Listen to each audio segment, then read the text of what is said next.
小朋友，你哋好，歡迎嚟到晚安啊，小耳朵。今晚我哋一齊走進帳幕入面，喺星空下聽一個晚安故事。準備好就開始啦！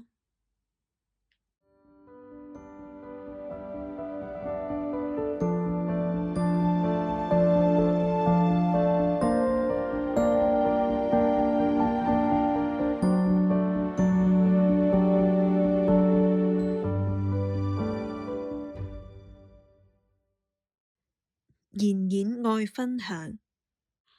喺一個綠油油、陽光溫暖嘅森林入面，住住一隻小狗，佢個名叫做妍妍。妍妍係一隻乖巧有禮貌嘅小狗，佢說話好清楚又有條理，大家都好鍾意聽佢分享故事。妍妍之所以好鍾意分享，係因為佢嘅媽媽曾經咁樣教佢。有一日，媽媽溫柔咁同妍妍講：妍妍，當你分享東西同埋快樂嘅時候，人哋都會感到好開心，你嘅心都會感到好溫暖。妍妍將媽媽嘅話一直放喺心裏面，自嗰日開始，佢就好鍾意同大家分享啦。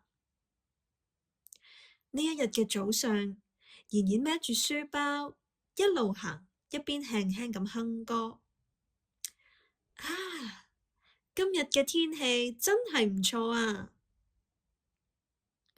行下行下，妍妍見到路邊有一隻小小嘅刺蝟縮埋一個波咁，嗰隻就係小刺蝟小雲啊！小雲摸住自己嘅肚仔，細細聲咁講：一定係我今日冇食早餐啦。行下行下，好似冇乜力咁嘅。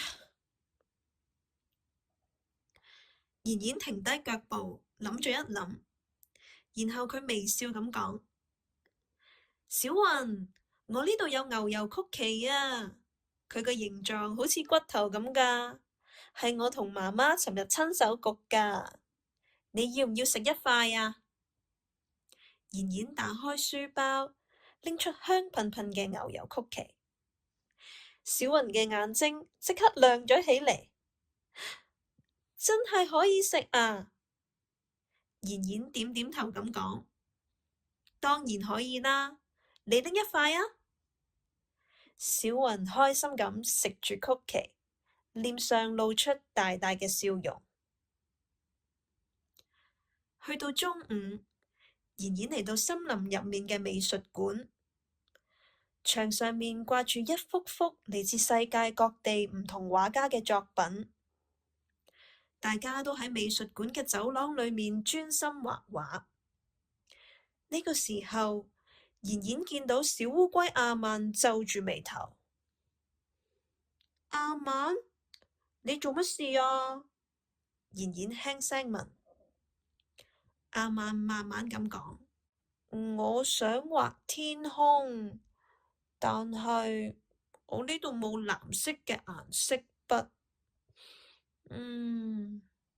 妍妍低頭睇一睇自己嗰盒顏色筆，裏面有紅色、黃色，仲有藍色啊！妍妍笑住咁講：阿曼，你可以用我嘅藍色筆啊！我都想睇下你畫嘅天空啊！阿曼抬起頭望住妍妍，真係㗎，多謝你呀！阿曼畫咗一片藍藍嘅天空，仲有白白嘅雲朵。妍妍見到阿曼滿足嘅表情，自己心入面都充滿快樂。到咗下午，太陽冇咁熱啦。妍妍帶住圓圓嘅足球嚟到公園，小猴子毛毛坐喺長凳上面，睇起上嚟有啲無聊。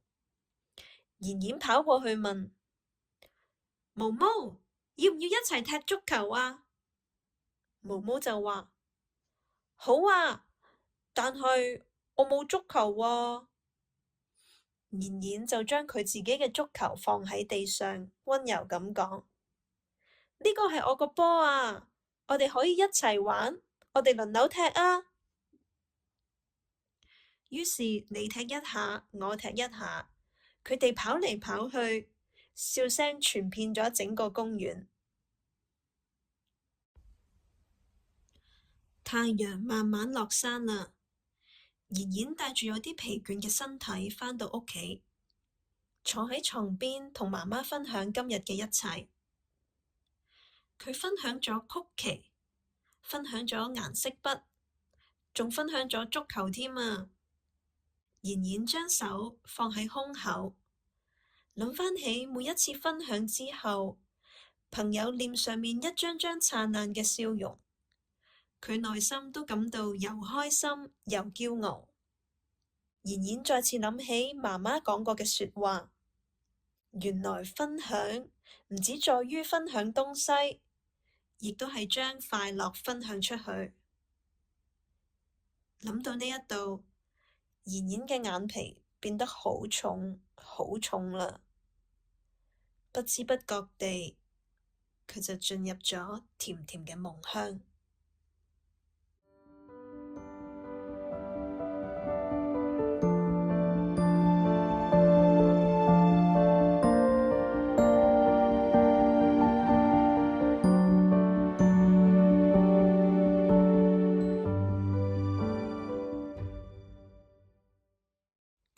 小朋友，故事就嚟到呢度啦。而家試下合埋對眼，深呼吸一下。希望你今晚有一個甜甜嘅美夢。晚安啊，小耳朵。